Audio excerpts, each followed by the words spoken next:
Hello, everyone. I'm Plasmoir, as many like to call me, that guy with the afro. Yay! It is another one of my random thoughts videos. You. This time there's no script. There's no real course of what I'm saying or doing. This is just me talking because, what the heck am I gonna do? Sometimes I do this when I don't have anything to say, but I've got plenty to say in the next week. It's just I was scheduling this for last week, and then, well, Silverville. But in any case, generally speaking, this is not one of those videos where I go on talk about what this happened or how that happened. I'm discussing whatever the heck's on my brain, and I'm just moving off of that. So this is not one of those videos where I'm going to talk about one person, one subject, or anyone in particular. I'm just talking me. I'm just discussing what I'm thinking about. So don't think this is going to be one of those kinds of videos, because really this isn't. This is me just saying hello, talking to you guys. If you want to chat, and feel free. This is not a call out video, so don't come to me attacking me. You've got plenty of chances to do that elsewhere. This is just me being human. So, hydrating. Anyway, my only real thing that I have to talk about, no matter what, actually comes from a group of people that I've been working with before. If you go back to my videos on Good News Friday, you would have heard of Tabletop Generals before. I didn't have time to actually do this past Friday, simply because I was just a little bit too preoccupied with gaming. But they reopened their store this past Friday, and so I wanted to make sure I get a shout out to them because, well, and the owner has been really good to me. I've criticized them too. I've criticized them on some things that were a little bit tough, but it was fair. I mean, he's still working on getting things open. It's still a great place to play. There was sometimes a bit of a lack of RPGs, but that can be ignored with the fact that he's got a good set of demo games, and it's one of the better places for like building Warhammer. And Warhammer 40K, like I said, is the game in San Antonio. So I think that you're going to see a little bit of that being better set up for the long haul. There was a mall that opened, Wonderland's Mall, also, that had another place I'm not as familiar with who does a lot of 40K there. And they just opened up, I believe, this past week as well. Um, so hopefully going back to see that sometime this week or later on in the next weekend. So there's a lot of gaming stuff that is opening up back in San Antonio. Now, let me make it very clear. I'm not going to speak to, is it too soon to open up or not? That isn't what this video is going to be. This isn't what this chat's going to be like. I'm going to be talking basically that it is your choice, but whatever you do, do it carefully. As we go and figure out what this virus really is, it's not as deadly as we expected, but it's still pretty bad. Don't give me any mistake. Somebody poorly referenced the bag of Skittles and said, of 100 Skittles, 3 of these are going to kill you. Will you still eat them? No. I would just throw the Skittles away if I knew at least one of them was going to kill me. Let me move on to something else. I'll just get M&Ms. Seriously, that was a really bad analogy. I think another analogy that came across me was like, with particularly the VTubers, you're building a sandcastle and some girl comes around and knocks it over, and then you have to start over from the beginning. That's even worse of an analogy because they're so interconnected. If you go back to one of my videos, that any one of them will knock over that sandcastle and make sure you never build it again. I think of VTubers more of a house of cards. Well, if you pull one out of, the whole house falls. But I'll get to that another time. One thing I do want to talk about, though, I wanted to really back of my head, was Project Melody. And as much as I like Project Melody, you're starting to see kind of like the cracks starting to form in the foundation. The Discord, many people have said, no, Discord's not very good anymore. I'll have that more in the video I'm talking about on another time. But I can understandably see why, because there's one particular person who runs a lot of the VTubers. That person's a problem. And they may not perceive themselves as a problem, but they're a problem nevertheless. So, yeah, I can see how that works. Basically, Right now, I'm just trying to make sure to see what's open and not get myself sick. I have planned this weekend to go to Comic Palooza in Houston, and of course that canceled. So now I put in my time off, and now I've got literally until Friday this week off. So what I'm going to probably be doing will be last this past Friday I was at Tabletop Generals. I got some stuff to eat yesterday. Today I'm doing this. I'm probably going to go back out and try to get some more food. I really need milk. Tomorrow I'm not too sure. I might go and see if the mall's open, and might have to go to the storage unit I have and go get some stuff there. I might have to put some stuff in said storage unit too. Got a lot of. We'll get to that in a moment. I have a lot of things I need to go outside for tomorrow, so I'm going to be doing that a lot more, and probably going to be looking into the situation of what I bring out of the storage unit and what I bring back in. I'm going to try to get some more old school gaming. I think I'm going to try to get some Dreamcast stuff because it's been so long since I pulled the Dreamcast out. I want to see if it works, and I want to see if I can actually put in stuff for the Dreamcast that I haven't even really thought about before. Is it going to be worth it? Is it not going to be worth it? I don't know. I have a Saturn somewhere as well that I never really used. I want to get that out. And I have a lot of old school games. If there's one old school game I want to get for the Saturn, it would be Shining Force 3 because I love the Shining Force series. It's one of those rare instances where I like a tactical RPG. I couldn't get into Divergia at all. I couldn't get into that. I couldn't get into Fire Emblem, really couldn't get into that one. It felt like every time I wanted to get something a little bit different in the tactical RPG genre, it just didn't feel like it was good. It felt like it was just there.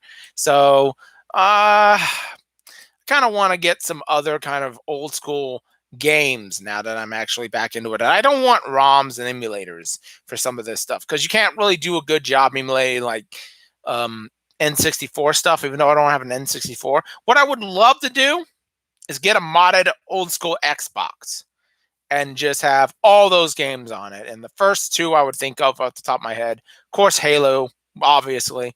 And then, of course, the most expensive game I can think of at the time, Dead or Alive Extreme Beach Volleyball. I would love to have something like that in less than legal means. But still, you get the idea. I want to do that. Maybe I have it on the capture card and just go to town on it on one of these videos one of these days. Maybe I will, maybe I won't, but I don't really see myself as much of a streamer as I am more of a YouTube personality. The reason being is pretty simple. I'm telling people a lot of things that either I'm going to get hurt for based on honesty. We all see how that worked out.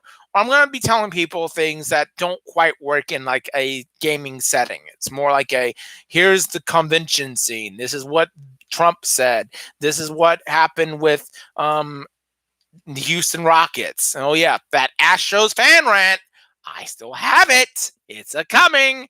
But seriously, I feel like maybe I'm better off being the front person of my own like show or something like that. And don't get me wrong, I'm not saying I'm perfect, but I'll get to that point in a moment, actually, now that I have it in my head. But I'm saying I'm not giving you anything fake. This is me. This is who I am. The one thing San Japan did say about me, how they didn't like me, I was a public person. What I said about that, well, that's fine because now you don't get any fake things from me. You get whatever I am, however I am. It's up to you to take it or leave it. That's your call. But it's really somebody like me. I'm not saying you're on YouTube or Twitch or whatever, you're fake. I'm just saying there's no fakeness with me. You don't get that from me. Now, let me go ahead and get back to my other thought. A lot of people on these streams, for some reason, say, well, if you don't like me, go somewhere else. Why? I mean, it doesn't make any sense to me when you say if you don't like what I'm doing, you can go somewhere else and watch that stream. Why would you do that? I want you to come to me and watch me. Honestly, if I didn't want to, I wouldn't be making these videos. So basically what you're telling me, and a lot of people are doing this, I'm not going to name names, but one of them starts with a P and ends with Elodie. Why would I want to do that? I want to see who you are, and you need to present yourself as a case to draw people in. I don't understand why, if you say this and you believe that I'm not going to, I'm going to do that right then and there for the most part, because I'd rather be watching like 5,000 other people on Twitch if you're not going to be the one wanting me to watch you. It doesn't make any sense. Why the heck do people do this? If you don't like it, leave. If I did that at a convention, I'm gone. I mean, I'm gone. They will kick me out immediately. And rightfully so. They don't want their show to be, oh, you're going to hate us. Why would anybody advertise themselves like that? That I don't get. And it just finds other people really quickly. I'd rather you watch me because I want you to like what I have. I don't necessarily mean you have to like me as a person. I don't know who you are outside the stream, except for very rare exceptions. So I'm not going to talk to that. I'm just going to say, look at me. Here I am. Like what I've got. If you don't like it, tell me how I can get better. I know I'm one guy in a bedroom with his webcam, but still, you get the idea. I know one guy in his bedroom with a webcam. Oh gosh.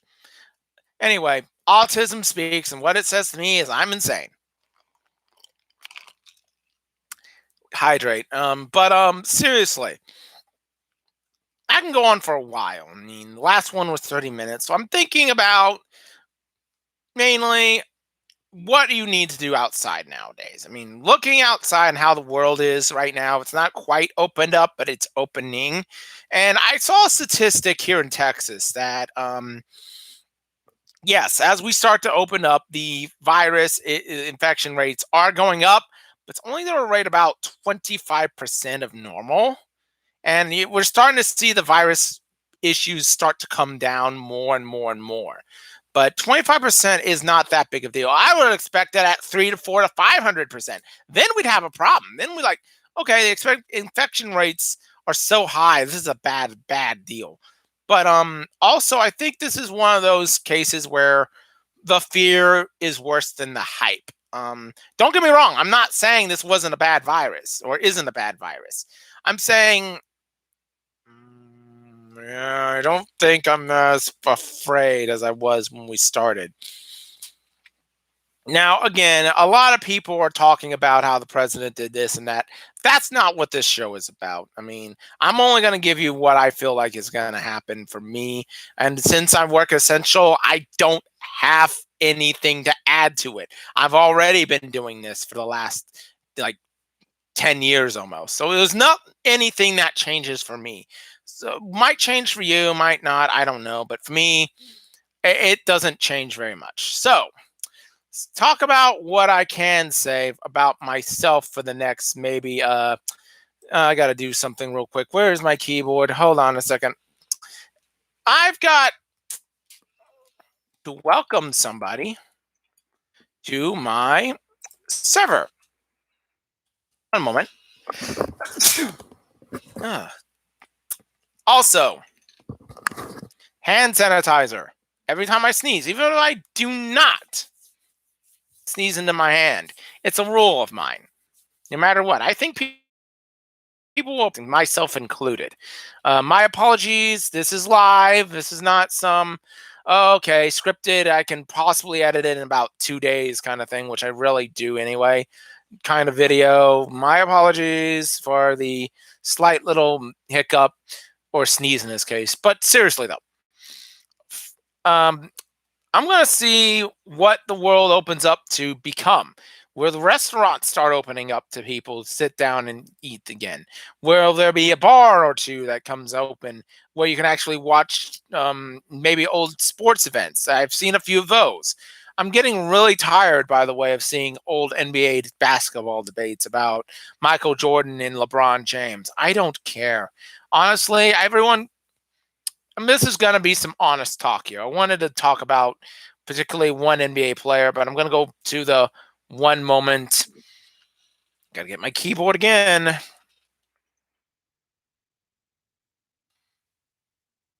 On one particular moment in time, and that would be the 1990 the 1996 seasons, basically. Um, Mostly because of one man being there or not being there, and that would be Michael Jordan. Now, a lot of people go on to say the Bulls would have won 8 straight if Jordan were to be playing. Well, I highly doubt that for actually two very solid reasons. Um, One would be on the Chicago Bulls part. Now, Horace Grant signing with Orlando might have been the best thing that ever happened to the Chicago Bulls. I'll tell you why in a moment. But, excuse me. Oh, oh, okay. No, I'm sorry about that. I had to scratch my nose. Ew, you don't want to see all that. But live people, live. I apologize. But two reasons. One, Horace Grant signing with Orlando was the best thing to happen in Chicago. Why? Because then they got Dennis Rodman the next season. Then that was what Phil Jackson said they needed. They needed the rebounding. That's why they got Dennis Rodman. That's how they won 72 games. That's how they rightfully became the best team in NBA history. No Rodman, no second three-peat. And that is what Phil Jackson said, not me. Don't come to me and say I said so. Talk to the coach. Number two, the Houston Rockets were that good. Let's just say it how it is. Yeah, sure. One year they won 47 games. So big deal. But come on. Look at what Hakeem Olajuwon alone did. And I saw an ESPN article that didn't even have Hakeem in the top 10. And here I am looking at those guys and thinking, are you freaking stupid? Generally, I got so much into that debate that I thought, no, nuts. You're discrediting one of the greatest players of all time. I know I'm a Rockets fanboy, but everyone discussed it like Hakeem's that good. And I find it very funny. I really do. That everybody discusses Hakeem Olajuwon like he was the number one pick in the draft, Michael Jordan did. And they never said the Rockets were bad for making that pick. That's the one thing I find funny. I'm not saying Hakeem Olajuwon is better than Michael Jordan overall, though a very strong argument can be made. I'm serious that Olajuwon is better than Jordan. I would actually take that argument up in some degree. I'm not saying he is, but you could make the case he was. But no one ever criticized the Rockets for picking Hakeem Olajuwon number one over Michael Jordan. That tells me that Olajuwon was at least as good in a lot of cases than Jordan was. And Jordan is an incredible athlete. Nobody's going to deny that. That's probably his best game, is that athleticism trumps pretty much anyone in the history of basketball. But on the same end, can't discredit Hakeem Olajuwon for being so good at what he did. He was actually a great goalie in soccer, I believe. He was on the Nigerian team as a 17-year-old, I believe. I can't remember exactly what it was, but there was some controversy when he was going with Team USA. A little bit that Hakeem Olajuwon was going to be on the second edition of the Dream Team in Atlanta. And there was this controversy that it was the Nigerian national team before in soccer that he couldn't play for the United States. But there was a little clause in that rule that you played for Nigeria when he was 17. And in the Olympic rules, you had to play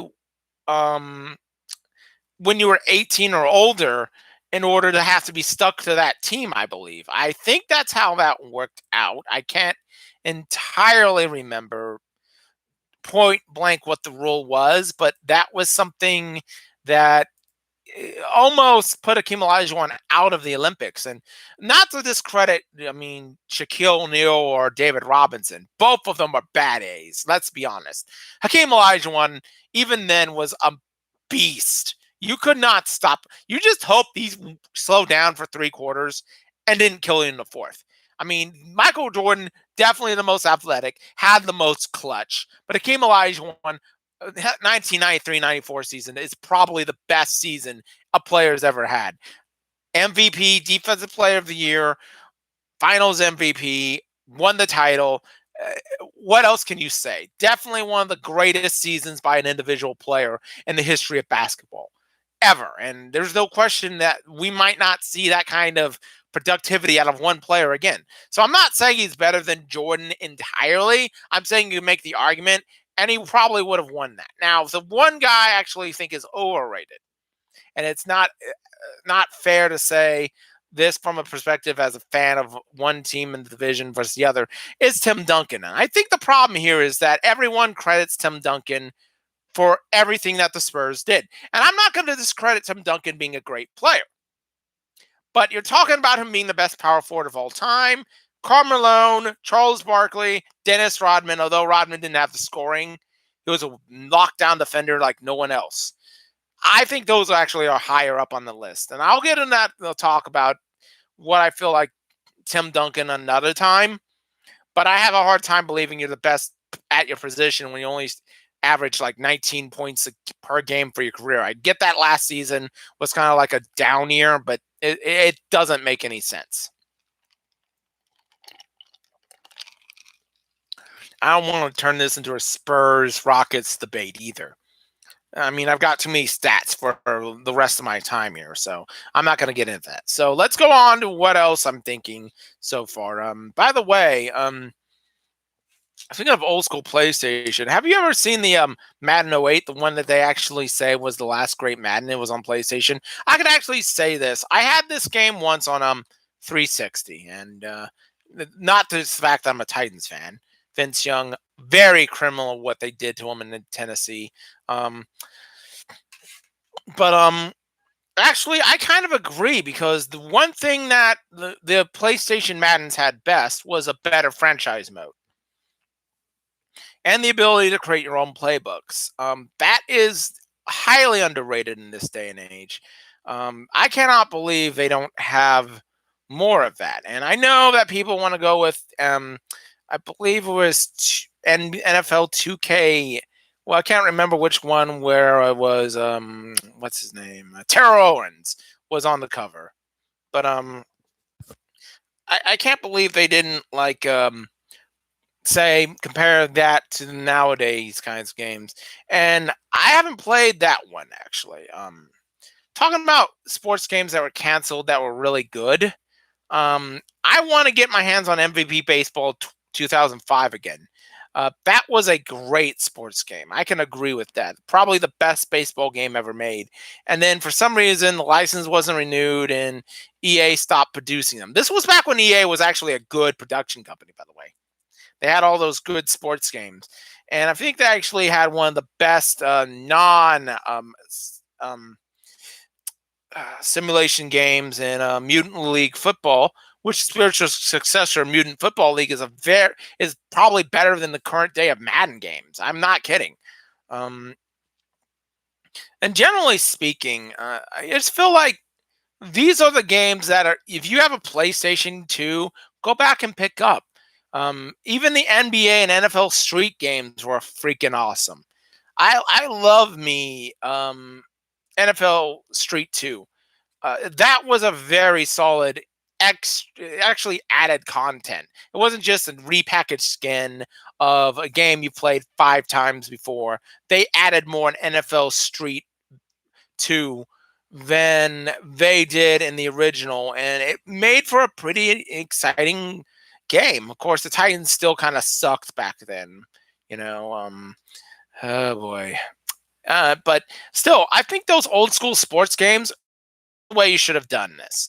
And I know as many competition games anymore in terms of sports, but I feel like those games were some of the best ever. And it's a shame. It's a real big shame that they don't put out more games like that. Okay, so last few minutes I'm gonna have here for now, and basically some thoughts on gaming in general that it needs to come back in a way that isn't just online multiplayer. I feel like we are going to have con season be a little bit hit or miss. Depends on what cons you have. I wanted to talk about this while I was here. and particularly Delta H Con. And I was gonna make a video on this, but I don't really feel like I need to now. I have another video in mind about virtual conventions and how they are going to be run, the pros and cons about that. I'll probably be doing that this week. I'll probably talk about more of the Silverville drama later on in the week, maybe this weekend or the weekend of the next following week, because I really don't want to deal with it right now. I have too much I want to get on top of this. But Delta H Con, I don't know what I'm going to do now, because at this point in time, you're less than 2 months out, and I get the virus has been annoying, but you don't have a guest.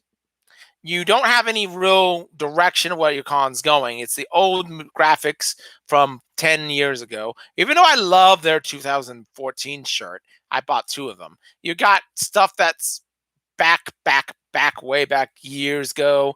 And it's time for us to move on from all that old stuff and get something new and exciting. Anime Matsuri hasn't really updated their stuff. I'm getting more out of OniCon, which is in Halloween weekend time, than I am about Delta H Con. And that's a real big problem. Basically, I don't know if I'm going to be willing to take this chance now, because 2 months after out of it, you know, until Delta H Con takes place, they've got nothing. I'm willing to say, nah, I'm not going to waste my time on it. I'd rather be watching uh, such and such, or go do this and that. I mean, I'll probably still go to Houston because I just need to go see what's going on around my hometown. Um, Unlike OniCon, where I'm probably going to go to OniCon and come straight back. This was going to be kind of like, hey, what happened in the last year? What happened to Houston? What happened to the South Side? Are you still going to be out there? I feel like, for me, I'd rather go see what, and as for Dragon Con, which I had to go to, but things changed. Like, I wasn't going to go to Dragon Con this year at all. I was going to go west, as you remember. I was hoping to pick up something around E3 time, maybe, but E3 got canceled anyway, so it didn't really have changed very much. But I think that I'm going to these conventions because it's time, to do at least something. And if Dragon Con, they haven't made anything official, they haven't slowed down, but they haven't picked up either. And this is around the time where you start and going through your guest list and start announcing them. I feel like Dragon Con probably will go on, but there won't be as many people. There won't be nearly 100,000 people crammed in the same space. I mean, you could probably get close to that number. It's getting there to where it is nearly 100,000 people. I think it's San Diego Comic Con and then Dragon Con are like 1 and 2. With Anime Expo, maybe higher or lower. I can't really remember. I'm talking general fan cons, not just specific genres like anime or gaming. But I feel like maybe I'll go to that Westernly Con sometime next year. I was looking, as I said before, about the Hentai Con that they have in Burbank, but that probably won't be happening. It doesn't look like the people who own Hentai Con are going to put on that convention. I really wish it succeeded, but last few seconds here, I can make a bit of an announcement. Nothing has been set in stone yet. I'm in very early talks. Like, this is what I think the vision should be, talks about having a lewd virtual convention going. I don't know when it's going to be. It might be like a monthly kind of meet and greet with somebody. That's one of the benefits of conventions, virtual conventions. You can do in a kind of like not every year, but more like every month or so kind of thing, like they're doing with the cast of RWBY. But I'm in very early talks. Nothing set in stone. It's a possibility. And if I do get there, I will announce it sometime eventually. Don't know when. So if you want to have that announcement, like, share, and subscribe. Make sure you help donate to my PayPal, plasmoyo2002@gmail.com. I will be talking 2 different videos coming up. I have the virtual convention video, another video on Silverville that looks like it's going to be done sometime in the next 2 weeks. And of course, the Astros fan rant. That one is a coming. However, this was just my random thoughts video. More of these will be coming up. I actually like talking random thoughts incoherently a little bit sometimes. It actually makes me feel a little bit more like I'm thinking things to put out as much as I usually do. And maybe you can understand that's how I'm operating. But until I get to those videos, which probably will be like one this week, one weekend, and one maybe next week, maybe it's coming. Won't be as random thoughts. It will be actual coherent points this time. Until that point, later.